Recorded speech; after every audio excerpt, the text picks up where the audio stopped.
Assalamualaikum warahmatullahi wabarakatuh. Selamat datang di video pembelajaran kali ini tentang pemberantasan korupsi dari mata kuliah Pendidikan Anti Korupsi. Adapun dosen pengampu saya yaitu Bapak Dr. Sam Hermansyah, SPD, MPD. Selanjutnya perkenalkan, nama saya Nurjana Ramadhani dengan NIM 091 058 022 2015 semester 2 dari Program Studi Pendidikan Bahasa Indonesia Universitas Muhammadiyah Sidenren Rapang. Adapun upaya pemberantasan korupsi yang akan dibahas yaitu yang pertama, konsep pemberantasan korupsi, 2. Upaya penanggulangan kejahatan korupsi dengan menggunakan hukum pidana, dan yang ketiga, strategi atau upaya pemberantasan korupsi. Pembahasan yang pertama yaitu konsep pemberantasan korupsi. Ada begitu banyak strategi, cara atau upaya pemberantasan korupsi yang dapat dipilih atau dilakukan suatu negara atau organisasi yang semuanya harus disesuaikan dengan konteks negara atau organisasi tersebut, baik itu konteks sosiopolitik, sosioekonomi, sosiokultural, serta konteks lainnya. Strategi pemberantasan korupsi juga harus disesuaikan dengan sifat-sifat masyarakat maupun organisasi yang dituju. Selanjutnya, B. Upaya penanggulangan kejahatan korupsi dengan hukum pidana.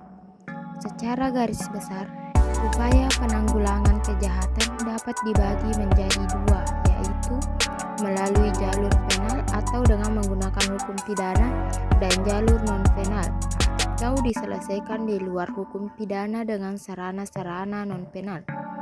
Ada hal penting yang patut dipikirkan dalam menggunakan upaya penal.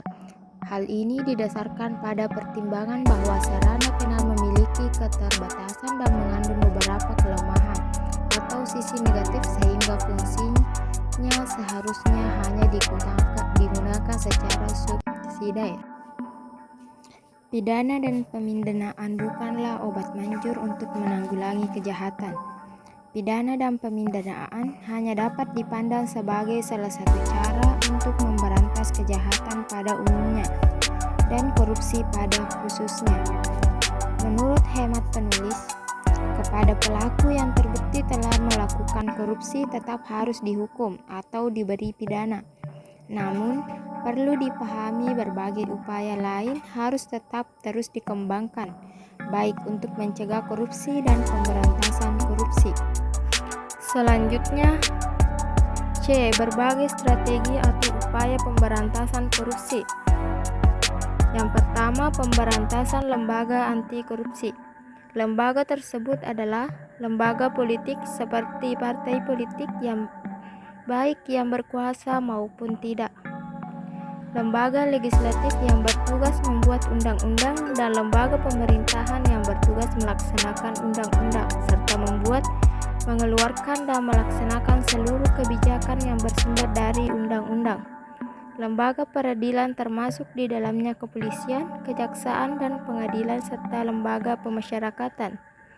Institusi lain yang memiliki tanggung jawab melakukan audit di lembaga pemerintahan seperti Inspektorat Jenderal, lembaga independen seperti lembaga pendidikan, lembaga swadaya, masyarakat dan media, lembaga atau sektor wisata. Selanjutnya, strategi atau upaya pemberantasan korupsi yang kedua yaitu pencegahan korupsi di sektor publik. Yang ketiga, pencegahan sosial dan pemberdayaan masyarakat. Yang keempat, pembuatan berbagai instrumen hukum yang mendukung pencegahan dan pemberantasan korupsi. Yang kelima, kerjasama internasional, dan yang keenam, monitoring dan evaluasi. Demikianlah pembahasan mengenai upaya pemberantasan korupsi. Semoga dapat bermanfaat bagi kita semua. Wassalamualaikum warahmatullahi wabarakatuh.